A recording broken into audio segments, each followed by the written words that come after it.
అందరికీ నమస్కారం. ఈరోజు మనం నైన్త్ క్లాస్‌లోని 12థ్ లెసన్ 'తీయని పలకరింపు' అనే పాఠం రచయిత్రి పరిచయం తెలుసుకుందాము. రచయిత్రి ఇల్లిందల సరస్వతి దేవి గారు.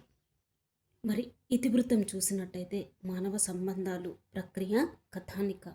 పాఠ్యభాగ వివరాలు చూసినట్టయితే ఈ పాఠం కథానిక ప్రక్రియకు చెందినది. జీవితపు ముఖ్య సన్నివేశాలను క్లుప్తంగా తెలియజేస్తూ సంఘటనల మధ్య సంబంధాన్ని కళాత్మకంగా చిత్రించే రచనే కథానిక. కథనం, సంభాషణ, శిల్పం ఇవి కథానికలోని ప్రధానాంశాలు. ప్రస్తుత పాఠ్యభాగం ఇల్లిందల సరస్వతి దేవి రచించిన తులసి దళాలు కథానికల సంపుటి నుండి తీసుకోబడింది. చూడండి, కథానిక అంటే ఏంటి? జీవితపు ముఖ్య సన్నివేశాలని క్లుప్తంగా తెలియజేస్తూ సంఘటనల మధ్య సంబంధాన్ని కళాత్మకంగా చిత్రించేదే కథానిక. ఇందులో కథనం, సంభాషణ, శిల్పం అనేవి ప్రధాన అంశాలు. ఓకే, మరి ఈ పాఠం ఎక్కడి నుంచి తీసుకున్నారు అంటే తులసి దళాలు కథానికల సంపుటి నుంచి తీయని పలకరింపు అనే పాఠాన్ని తీసుకోవడం జరిగింది. ఓకే అండి, రచయిత్రి పరిచయం చూసినట్టయితే ఇల్లందిల సరస్వతీదేవి స్వతంత్రానికి పూర్వమే సృజనాత్మక రంగంలోకి అడుగుపెట్టిన ప్రసిద్ధ రచయిత్రి. ఈమె వందలాది కథలు, కొన్ని నవలలు, రేడియో నాటికలు, అనేక వ్యాసాలను రచించిన బహుముఖ ప్రజ్ఞావంతురాలు.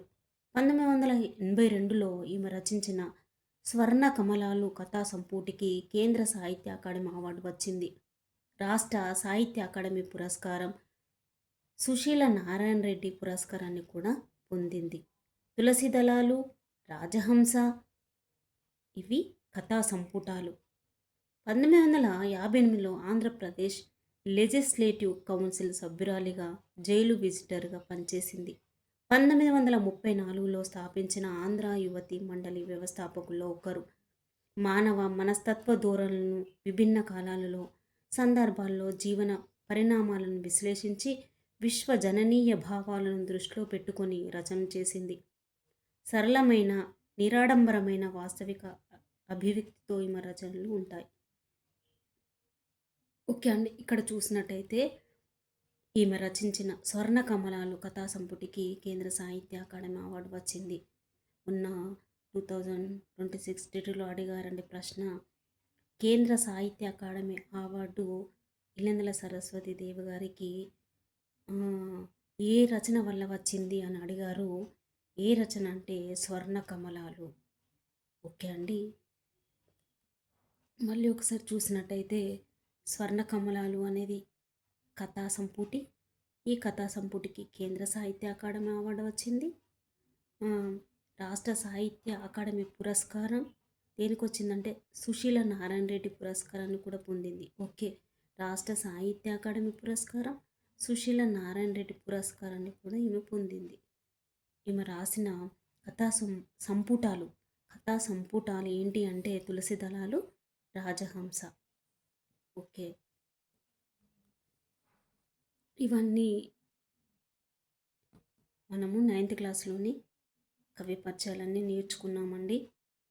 ఈ కవి పరిచయాలు అనేవి చాలా చాలా ముఖ్యమైనవి.